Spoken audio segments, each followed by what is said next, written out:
So the other day I put up a picture of a really nice fish that I caught recently, and it put that up on social media, and within 10 minutes probably had 20 phone calls, everybody texting, pinging, wanting to know where it was. It got me thinking of all the missions that I've done. I mean, everyone's so keen to see and praise the really good fish, and not a lot out there putting in the hard yards trying to find these types of fish. And it got me thinking how many missions I do, how much ground I cover where I don't actually ever get a decent fish. Sometimes no fish at all, sometimes just average fish. And so here we are today, testing out a semi old place. Probably haven't been here for a good 10 years. Thought I'd head back. I've caught a couple of good fish here in the past, but it's one of those places that you've just got to do the yards, and there's so I thought I'd talk you through what I'm going through right now, because I've just covered about 5k and haven't seen anything. I've blind fished, I've spotted it. It's pretty good conditions, as you can see behind me here. A bit of grey cloud cover, which doesn't help amazingly, but even if I spooked a fish, I'd be more than happy to do so to know that there's something in here. But so what I'm going through in my head right now is I'm in the situation where I'm committed. I'm committed to the day. I've covered a lot of ground. So what's going through my head? What can turn this day around? First thing, one, I've mentioned I'm committed. Secondly, I'm looking at the river here. It's low. It's been a really hot summer. It's still low, even though we've had a lot of rainfall lately. It's full of weed. So I'm thinking, are the fish further up where there's better structure, more bush, deeper pools? And I'm just going to keep pressing on until I hopefully come across a fish. And at the end of the day, if I go home empty-handed, it's still a beautiful place to hang out and go for a stroll. 3, I spoke to a hunter just the other week, and he reckons just up ahead here, he was going for a dusk hunt with his bow, and he saw 3 big fish in the pool. So that's actually what made me come back here. It's been pretty slim pickings here for a number of years, and that hunter's tip-off has sort of got me enthused again. But if I had $1 for every time a hunter has told me that the fishing's been amazing wherever they've been, I'd probably have been able to fly in here. So we're going to press on. We're going to just keep searching out. As you can see, I mean, a lot of these pools are so low, there's not a lot of good holding water for fish.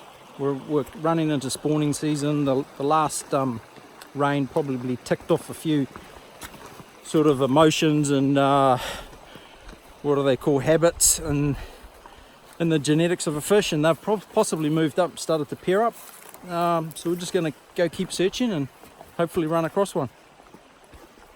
So what I've done here is I've whipped out off the riverbed, and I've come up to run the top of the bank so I can get a better view down on any possible fish. I mean, if there's a fish in there, we're starting to get a bit more sunlight in the day now, and from this vantage point, if there's a fish in there, it will stand out. And you just can't really, you don't want to be getting too close to the bank. Once your silhouette's in the skyline, it's all over. So we'll stay a bit further back and see if a fish will just reveal itself. You know, they'll be feeding, they'll be cruising the pools, or they'll be swinging in the heads of the pools. They won't be stationary, so their movement should give them away. And barring that, we're just going to have to keep punching on. So we've got really good viz from up here. You can see everything in the pool. No movement. It's a beautiful pool, beautiful head. Got a nice foam line drifting along that cutout there. And there's just nothing in there, so you know, this is a bit concerning. You start to think, what have I done? You know, I could have gone to another river where I knew there would be definite fish, but you know, this is what it's all about. Trying something new, getting out there, getting adventurous. So we'll just keep pushing on, and hopefully something comes. Yeah, we look back on that. Stunning. And that's the concerning thing, out of all this water I've covered so far, that's the best looking pool. And zilch. This is where the level of anxiousness rises. Constantly scanning the water, you know, because this is where there's supposed to be fish. Are they still there?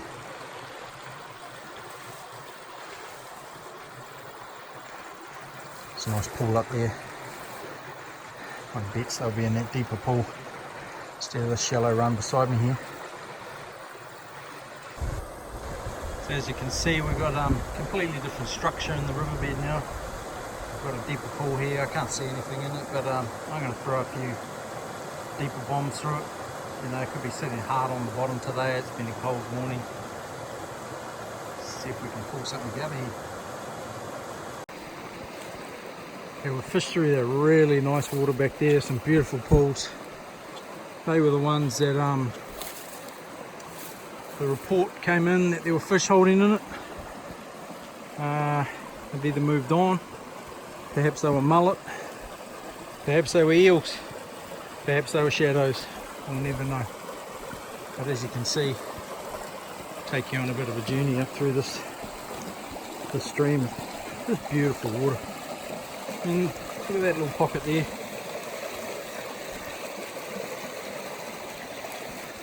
Nothing in it.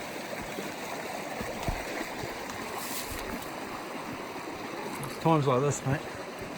I just keep telling myself, one more corner, one more bend, one more pull. It's hard to walk away from something you've committed to for the day and go home empty-handed. So if it's one fish, save the day, so be it. But there's always that inner feeling that just tells you, you know, get around that next corner and all the fish will be up there for some reason. So I've been through a lot of damn good water, but zilch so far.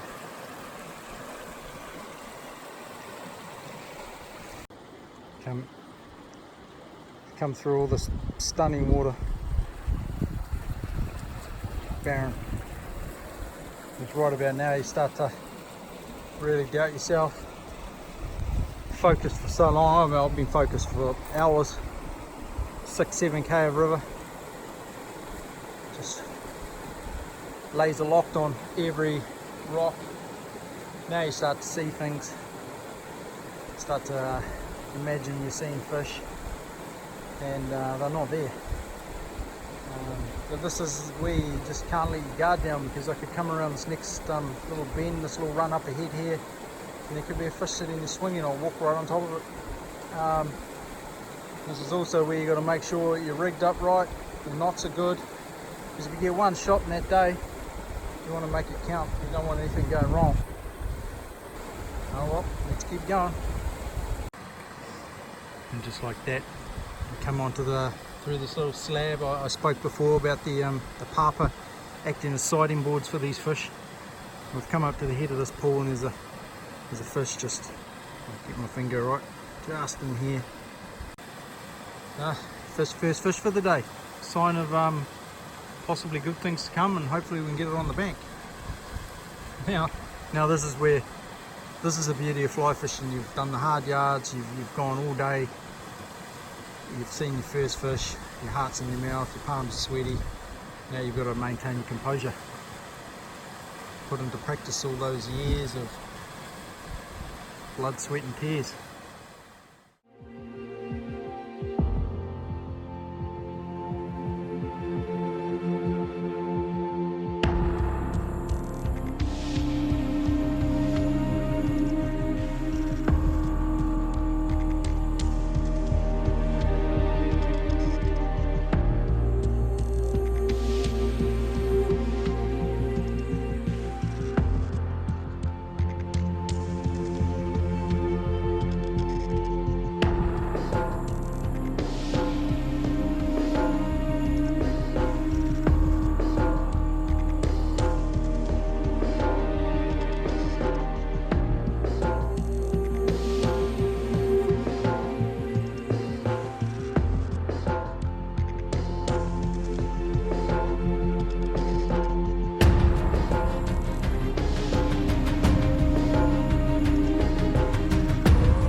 just been up here in the bush here. Same old story. Thought I'd take a shortcut and had a look over the ledge and saw my first fish in quite some time. Almost been going to pull pin, and there's a nice coloured up flank of a jack, edge of this current, so I'm just going to sneak on back here and idle up the side, see if we can pull him out.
So a pretty big day.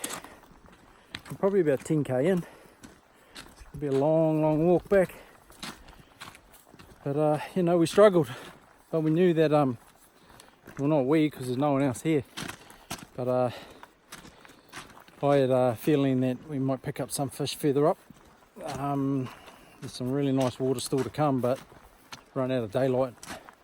Don't want to be walking this track back in the dark. But the tunnels are already pretty scary. Some of them are like a K long. But I ended up picking up 2 fish. Saw 2, got 2. So that's a good feeling. All was not lost. And had a good workout. But that's fishing. That's the adventure. And that's what it's all about. So come to places like this, you can't really complain, can you? I mean, stunning. Wow. We just needed a few more fish. Obviously, big flood probably 4 years ago, and the recent pretty bad drought. You could tell the river's not in great nick. Full of weed even this high up, so I was hoping to get out of that, but never did get out of it. In fact, some of the pools were so choked up with weed, I doubt if anything could live in it. So I guess as that weed breaks down, it sucks up the oxygen in the water, and that's not a healthy environment for a fish to live in. So hence there's probably been quite a few fatalities. There's a couple of fish there. There's probably, I don't know, you know, could be more, could be some I missed. So hopefully they have a good spawning season, pair on up, and proliferate for the next generation.